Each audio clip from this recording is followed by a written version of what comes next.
No niin, tässä ollaan tämmöisessä korpinotkossa, jossa tehtiin suojuspuuhakkuu viime talvena. Edellistä hakkuusta aikaa noin 10 vuotta. Silloin runkoluku tiputettiin johonkin 400 kappaleeseen ja nyt täällä on ehkä 150 kappaletta ja pääosin pystyssä. Yksi kuusi tuolla nurin ja sitten yksi ilmeisesti lahokoivu on kaatunut. Ja täällä pohjassa nyt on sitten tätä nuorennosta.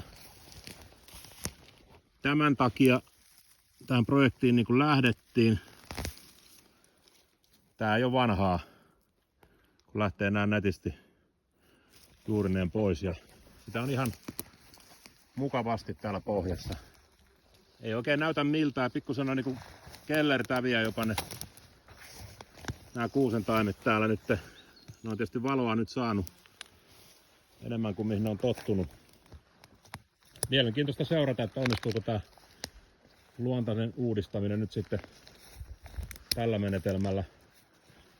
Täällä on ojat kaivettu 60-luvulla, niihin ei tarvitse puuttua. Ei tarvitse siis ojaa lähteä täällä perkaamaan. Paikkapaikoin on tosi rehevää. Tai no, joka paikassa on rehevää, mutta tulee tätä kasvillisuutta kyllä runsaasti. Että mielenkiintoista nähdä nyt sitten, miten nämä kuuset täältä lähtee nousemaan.